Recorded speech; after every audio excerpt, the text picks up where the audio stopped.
மகான் துளசிதாசர் 46ஆம் பகுதி.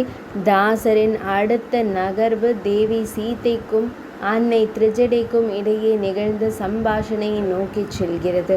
என்னதான் தேவி சீதையை ஆசுவாசப்படுத்தி ஆறுதல் வார்த்தைகளை கூறி நம்பிக்கையை அவள் மனதில் அனுமன் விதைத்துவிட்டு சென்றிருந்தாலும் அவன் புறப்பட்டு சென்றவுடன் மீண்டும் தனது பழைய நிலைக்கே திரும்பினாள் அன்னை சீதா பிராட்டி. துக்கத்தில் இருப்பவரிடம் எப்படி பேசினால் அவர் மனதில் நிம்மதி பிறக்கும் என்கிற வித்தையை அறிந்து வைத்திருந்த விபீஷ்ணாழ்வாரின் நாயகியான தேவி சரமா அவளிடம் ஒரு வடிகாலை தேடத் தொடங்கினாள் அன்னை சீதை.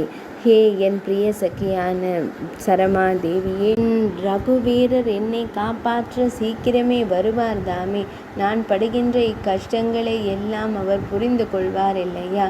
என் மீது அவருக்கு இருக்கின்ற மையல் சற்றும் குறையாது இருக்கின்றதல்லவா? எப்படியாவது என்னை இந்த துஷ்டனிடமிருந்து விடுவிக்க அவர் ஆவன செய்ய வேண்டுமடி. தன் மனதின் ஒரே எதிர்பார்ப்பை தன் எதிரில் நின்று கொண்டிருக்கின்ற தன் தோழியிடம் கூடி புலம்பினாள் தேவி சீதை. அவளை கண்டு ஆறுதலாக புன்னகைத்தாள் சரமா. நீ என்ன சின்ன குழந்தையா சீதை? சிறு துன்பம் ஒன்று நேருகின்ற பொழுது கூட அதிலிருந்து வெளிவருவதற்கு சிறிது காலம் ஆகிறதல்லவா? அப்படி இருக்கும் பொழுது உனக்கு நேர்ந்துள்ள இந்த பெரிய இக்கட்டிலிருந்து நீ வெளிவருவதற்கு இன்னும் கொஞ்சம் காலம் பிடிக்காதா? உனக்கு நன்மை நடக்க ஆரம்பித்து விட்டது என்பதை புரிந்து கொள்ளடி என் தோழி. நீ கூறிய கதைகளை எல்லாம் வைத்து பார்க்கும் பொழுது அன்று சுக்ரீவனின் துன்பத்தை தீர்த்த அதே அனுமன்தான் உனது துன்பத்தையும் தீர்த்து வைப்பதற்கான முயற்சிகளை எடுத்திருக்கிறான் என்பது புரிகிறது. அயலான் யாருமே நுழைய இயலாத இந்த ராவணனின் கோட்டைக்குள்ளே அனாயாசமாக உன் ராமனின் தூதுவன் வந்து சென்றிருக்கிறான். அவன் தூதனுக்கே இது சாத்தியமாகும் பொழுது உன்னவன் இங்கே வருவது என்ன பெரிய காரியமா? அவன் நிச்சயம் வெகு விரைவில் இங்கே வந்து சேர்வான். கொஞ்சம் நீ புலம்புவதை நிறுத்திவிட்டு நான் கூறுவதை எல்லாம் இப்பொழுதே நடப்பதாக எண்ணிப்பார். தானாக உனக்கு தைரியம் உண்டாகும். இதோ இச்சமயம் இந்த பிரதேசத்தில் எழும்புகிற சப்தங்களை எல்லாம் நன்றாக உற்று கேட்பாய். எல்லையில் வந்து இறங்கியுள்ள ராமனது சேனைகளின் ஆரவாரம் உன் செவிகளை தீண்டவில்லையா? ராமனது கோதண்டத்திலிருந்து வெளிப்படுகின்ற அதிபயங்கரமான சப்தத்தில் இந்த அண்ட சராசரமும் நடுங்குகிறதே. அந்த ஓசை உன் செவியில் விழவில்லையா? அலறிக்கொண்டு சாய்கின்ற அரக்கர்களின் தீனமான ஒலி செவிப்பறைகளில் மோதவில்லையா?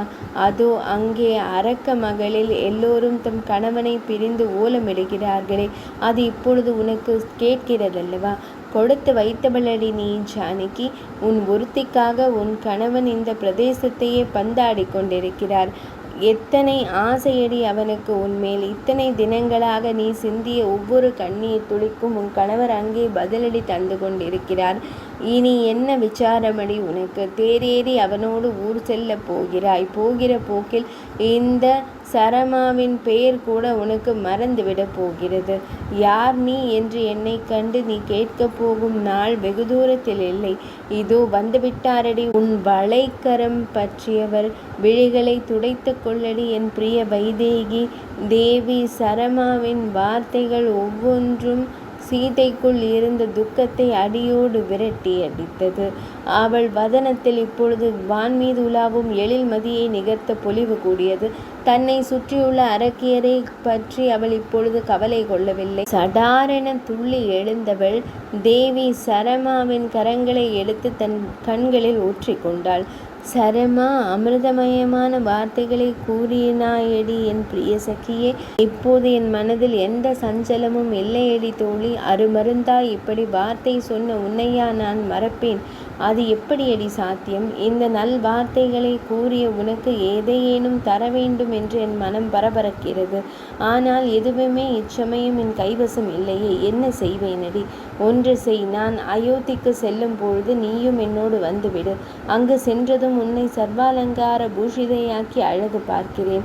விழிகளில் ஆனந்த விழிநீர் துளிர்க்க சீதை கூறிய வார்த்தைகளை கேட்டு சரமாவும் ஆனந்தித்தாள். தாசரின் இந்த பதிவை படிக்கின்ற நமக்கும் தேவி சீதையின் அந்த ஆனந்தம் தொற்றிக் கொள்கின்றது அல்லவா? 46ஆம் பகுதி இனிதே நிறைவடைந்தது.